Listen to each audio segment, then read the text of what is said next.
बालक, black book का ये सवाल तुम्हें बहुत कुछ सिखाने वाला है। बहुत ही प्यारा सा क्वेश्चन है, एक बार अच्छे से ट्राई करना। बेसिकली ये पैराग्राफ टाइप क्वेश्चन जो ब्लैक बुक में है उसका क्वेश्चन नंबर यानी पैराग्राफ नंबर 2 का ये क्वेश्चन नंबर 3 और 4 है। बहुत ही आसान करके समझाने वाले हैं। क्वेश्चन में यहाँ बोला गया था कि अगर अल्फा और बीटा रूट्स है इस इक्वेशन का, यहाँ पर जो इक्वेशन दिया है मैं इसे यहाँ लिख लिया हूँ, है ना। इसमें कंडीशन ये है कि दो रूट है, एक अल्फा और बीटा। अल्फा बीटा से छोटा है, के 0 से बड़ा है। के जो है यहाँ इस पोलिनोमियल में जो तुम्हें के दिख रहा है ये 0 से बड़ा है। अगर के 0 से बड़ा है तो जाहिर सी बात है एक्स स्क्वायर का कोफिशिएंट जो है वो पॉजिटिव होगा। तो अगर ग्राफिकली सोचा जाए इसके बारे में मेरे भाई, तो ग्राफ इसका अपवर्ड पैराबोला बनेगा, क्योंकि लीडिंग कोफिशिएंट जो है एक्स स्क्वायर का जो यहाँ कोफिशिएंट है वो पॉजिटिव है, तो ग्राफ ऊपर की ओर बनेगा। अल्फा बीटा से छोटा है ना, अल्फा बीटा से छोटा है, तो जाहिर सी बात है ये वाला जो पॉइंट है ये अल्फा होगा और ये बीटा होगा, अगर इस तरीके से ग्राफ को सोचे तो, है ना। अब बात है कि पॉजिटिव साइड ही क्यों ग्राफ को बनाया जा रहा है यहाँ पर। वैसे तो रफ आइडिया ले रहे हैं ग्राफ से, लेकिन पॉजिटिव साइड ही क्यों बना रहे हैं, क्योंकि ऑप्शन के थ्रू हम यहाँ क्वेश्चन को सॉल्व करना चाह रहे हैं और सारा ऑप्शन जो है यहाँ पर, सारा इंटरवल जो है वो पॉजिटिव है। बात क्लियर है ना, सारा इंटरवल पॉजिटिव है। अपवर्ड पैराबोला बनेगा ये तो कंफर्म है। इस तरीके से अगर रफली ग्राफ को सोचे, अब देखो क्या करना होगा ऐसे क्वेश्चन में। क्वेश्चन को पहले देखते हैं। क्वेश्चन में है कि द स्मॉलर रूट अल्फा, ये अल्फा है और ये बीटा है, ऐसे दिमाग में लेकर के चलेंगे।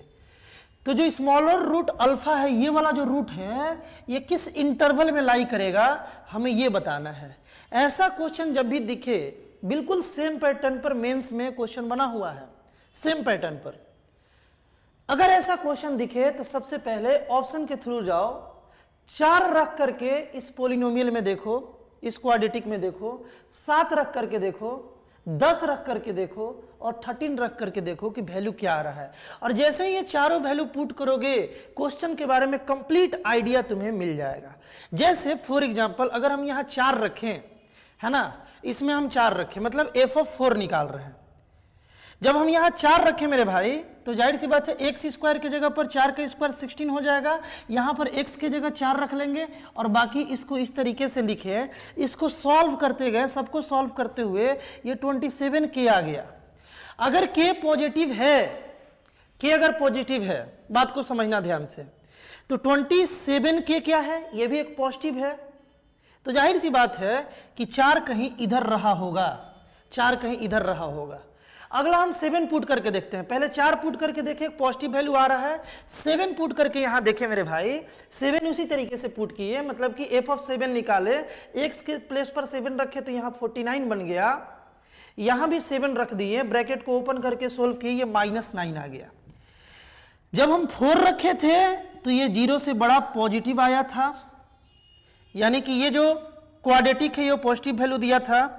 और जब हम 7 रखे तो ये 0 से छोटा यानी कि निगेटिव वैल्यू दे रहा है। रफ आइडिया लिया जाए तो जाहिर सी बात है ये वाला जो ग्राफ है, अल्फा तो ये है, ये बीटा है। अब अल्फा इसी को क्यों लिए, क्योंकि अल्फा छोटा था बीटा से, ये तो बात क्लियर है। अल्फा जो था वो बीटा से छोटा था। जाहिर सी बात है रफ आइडिया तुम्हें यही मिल रहा है कि 4 कहीं इधर होगा, क्योंकि 4 पुट करने पर मेरे भाई, 4 पुट करने पर, है ना, पॉजिटिव ग्राफ शो होना चाहिए, क्योंकि 4 पुट करने पर ये जो क्वाड्रेटिक है वो पॉजिटिव बन रहा, तो ये ऊपर की ओर होना चाहिए। और 7 पुट करने पर -9 आ गया, निगेटिव वैल्यू बन रहा, यानी कि 7 पुट करने पर ग्राफ जो है नीचे की ओर निगेटिव वैल्यू दे रहा। रफ आइडिया लग रहा है कि 4 यहां होगा, 7 यहां होगा, है ना। तो यार पहला क्वेश्चन तो बन गया यहां पर कि the smaller root alpha lies in the interval, किस इंटरवल में लाई करेगा, है ना, 4,7 में। देखो ये जो अल्फा है ये 4 और 7 के बीच में आ रहा है। लेकिन बेहतर आइडिया और लगेगा जब हम 10 और 13 के बारे में भी सोच लेते हैं, है ना, सोच लेते हैं मेरे भाई। जैसे अपने पास ये क्वाड्रेटिक है, इसमें जब हम 10 पुट किए, है ना, f(10) निकाले, f(10) 100 और यहाँ 10, इस तरीके से वैल्यू -9 के आ गया। एक 13 को भी क्यों छोड़ो, उसको भी निकाल लेते हैं। जब हम f(13) निकाले, यहाँ 13 पुट किए, यहाँ भी 13 पुट किए, तो वैल्यू 27 आ गया। फिर से देखा जाए तो ये 0 से छोटा आ रहा है और ये 0 से बड़ा आ रहा है, 0 से बड़ा आ रहा है। यानी कि जब हम f ऑफ 10 निकाले तो 0 से छोटा वैल्यू आ रहा है। देखो -9 इंटू के है ना, ये 0 से छोटा कैसे है, देखो ये -9 है। क्वेश्चन में बोला है कि k पॉजिटिव है तो एक निगेटिव वैल्यू को मल्टीप्लाई करेंगे पॉजिटिव के साथ तो ओवरऑल तो निगेटिव आएगा, 0 से छोटा आएगा। और ये तो 27 दिख ही रहा है कि 0 से बड़ा है, मतलब कि जब 10 रख रहे हैं तो निगेटिव मिल रहा है और जब 13 रख रहे हैं तो पॉजिटिव मिल रहा है। यानी कि रफ आइडिया यहाँ लिया जाए फिर से तो 10 यहीं होगा, कहीं 10 यहीं कहीं होगा मेरे भाई, क्योंकि ये रखने पर, ये 10 रखने पर ग्राफ निगेटिव दे रहा है, वैल्यू निगेटिव आ रहा है। और 13 यार इस लाइन के बाद होगा, 13 पक्का इस लाइन के बाद होगा, क्योंकि 13 रखने पर ग्राफ जो है वो पॉजिटिव वैल्यू दे रहा है, 27 पॉजिटिव वैल्यू दे रहा है, तो 13 इसके बाद होगा। अब तो दोनों बन गया क्वेश्चन, दोनों बन गया है ना। पहले क्वेश्चन का आंसर यहां पर आ रहा है क्योंकि जो स्मॉलर रूट है वो 4 7 के बीच में होगा और जो लार्जर रूट है बीटा, जो बीटा जो है बीटा यहाँ पर बीटा ये 10 और 13 के बीच में होगा, 10 और 13 के बीच में। यानी कि पहले क्वेश्चन का right answer option number A था और दूसरे का ऑप्शन नंबर सी था। आई होप बालक इस क्वेश्चन को भी तुम अच्छे से समझ पाए होगे।